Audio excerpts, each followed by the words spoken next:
I don't know if I remember how to do this.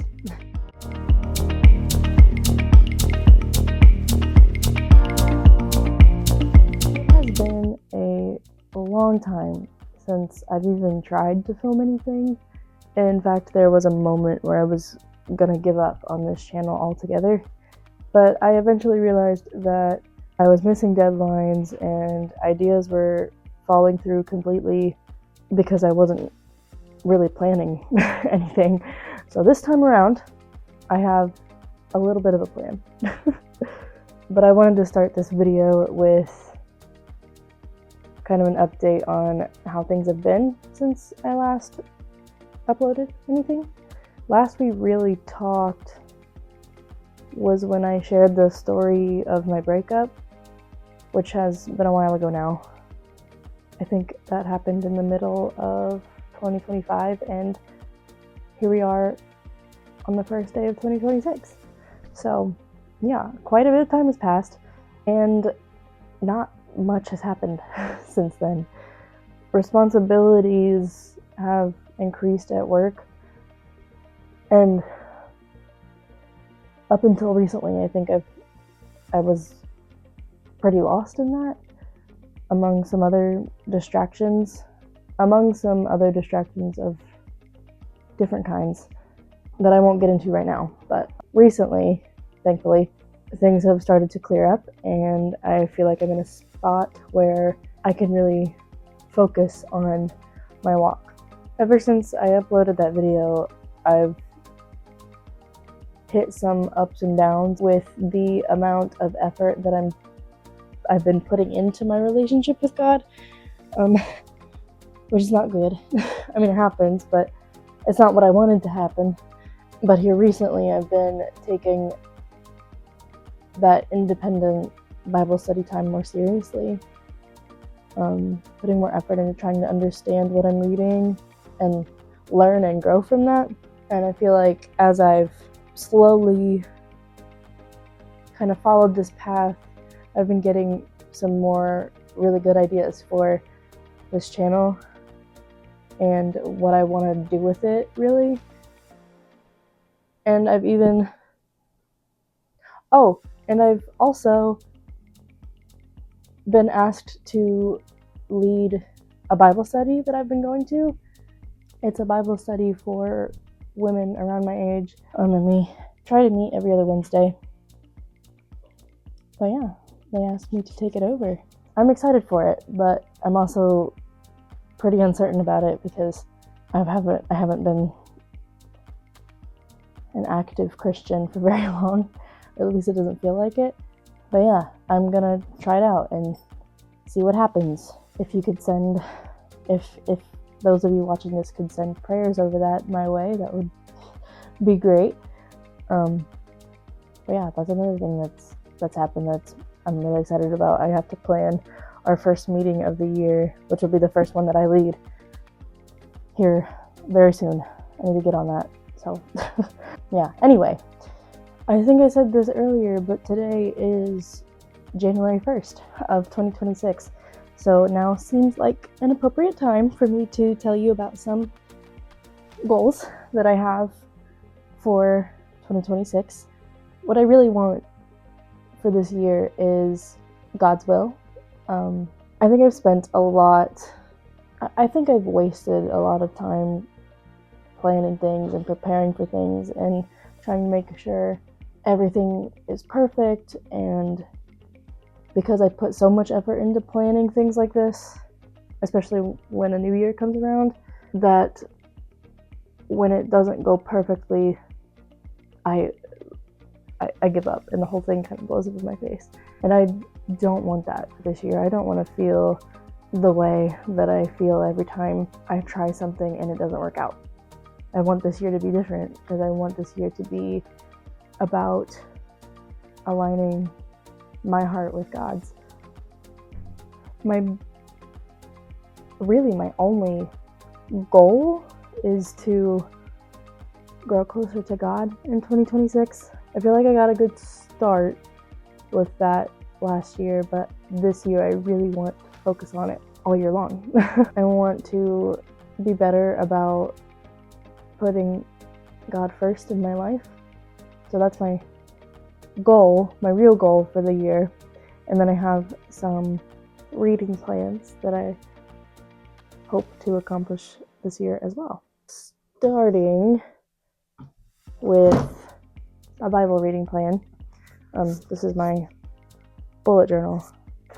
But yeah, it's mostly about rooted stuff, and I have some like personal things in here.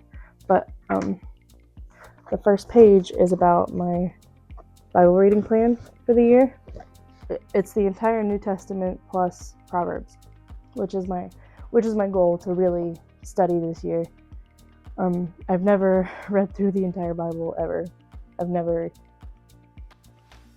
finished a whole book of the Bible by myself. I've finished a couple with the Bible study group, but never on my own. So I didn't want to make it a goal to read the entire Bible when I've never even finished a book by myself before.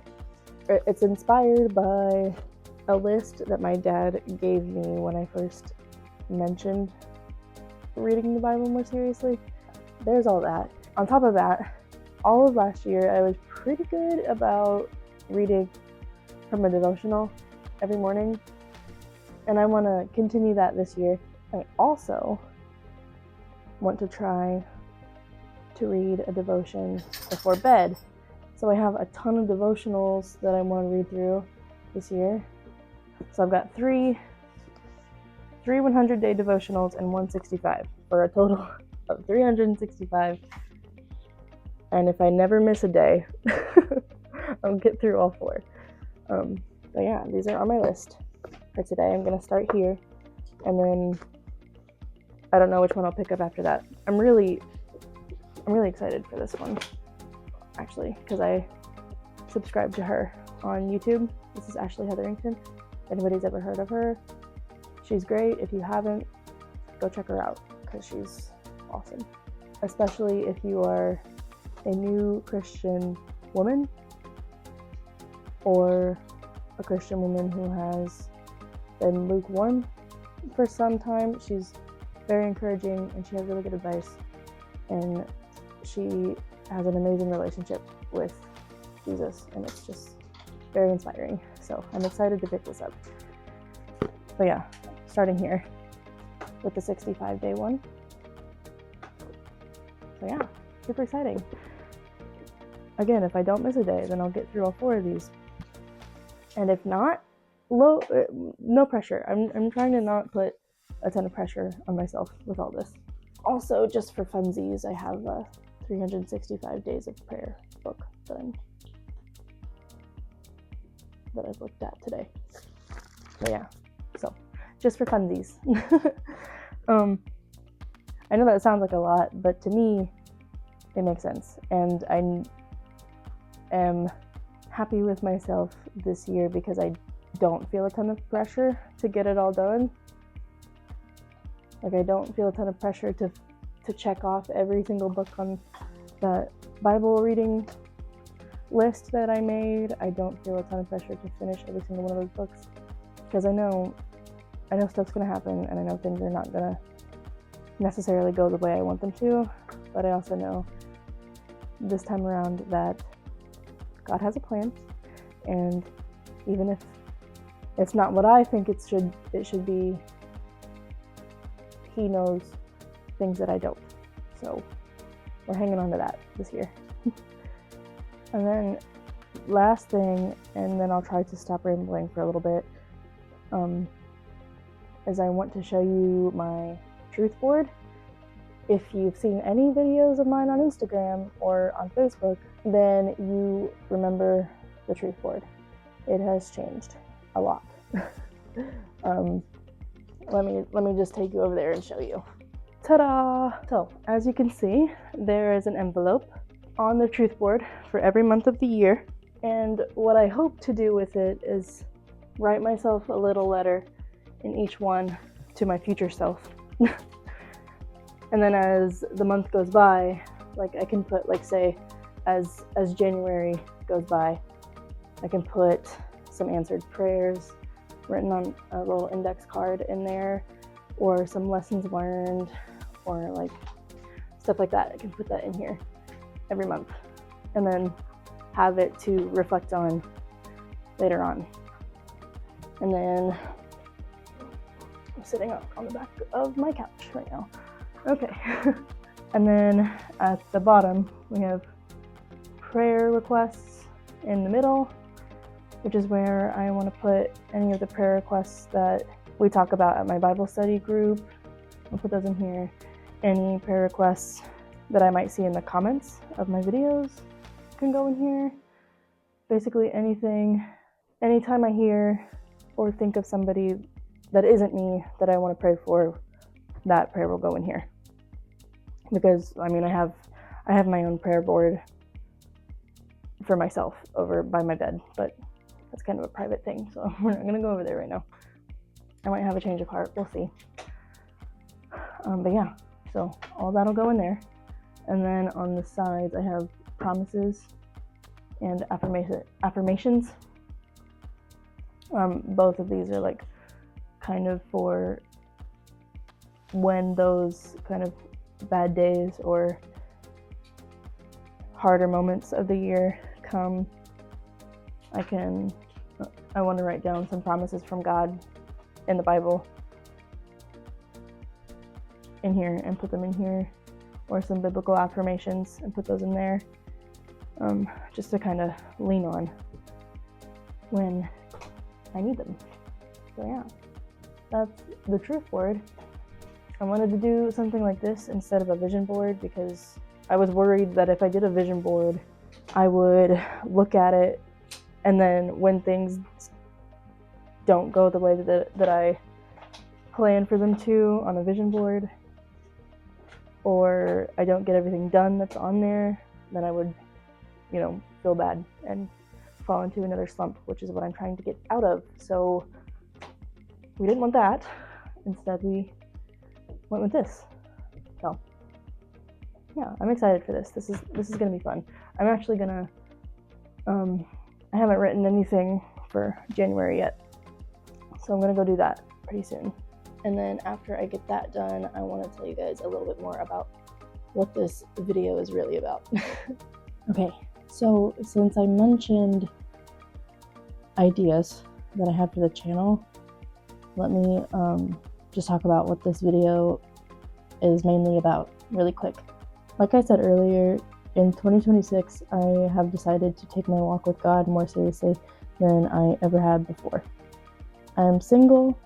I don't have a lot of close friends right now, and most of my family lives an hour and a half away. So there is literally no excuse, not that there ever was before, but especially now, there is no excuse why I can't put an effort into making sure that Jesus is number one in my life. Right now, the time that I don't spend at work is usually spent at home with my dog. So there's plenty of time for me to spend reading my Bible or doing something to nurture my relationship with God that I just haven't been doing. Now is the time to center my life on Jesus and finally start growing. So I decided that this month, January 2026, I have one big question, and that question is, what does it mean to be a child of God? I've always heard that once you say you believe, that's the moment that you become a child of God. But I feel like that's not all there is to it. Since I've been reading John, by the way, did I say John the Gospel earlier? I meant the Gospel of John. I think I mixed that up with John the Baptist. Anyway, so sorry. But since I've been reading John, I noticed that, like, in the first chapter, there's that verse about gaining the right to become a child of God or something. John chapter 1 verse 12. But to all who believed in him and accepted him, he gave the right to become children of God. So I admit that I might be overthinking this, but that to me sounds like it takes more than just believing to be a child of God. Now, I could be wrong, but that's what I want to find out. I want to know if I'm wrong or not. I want to know what that really means. So this month, I want to try to get a better understanding of that. And I've planned to talk to some family members. I want to ask them about that verse. I want to ask them what they believe it means, just see what they have to say, and then in addition to that, I want to look into some other scripture that talks about kind of the same thing, being a child of God. Maybe some other resources like, YouTube videos, books or something. I feel like you have to be careful with that stuff though, because you don't really know who the person is, and you don't know what their background is. But I guess that's where discernment comes in, which is another thing that I don't fully understand. But hey, maybe we will learn some about that this month as well. I guess really what I want to gain from this is just being a little bit closer to God at the end of the month than I am right now. Maybe have a better understanding of my identity in Christ, or maybe just a better understanding of Him in general. So yeah, I wanted to document the journey. Maybe share some things that somebody watching this might not know, or get somebody thinking about something that they've never thought about before. I don't know. We'll see what happens.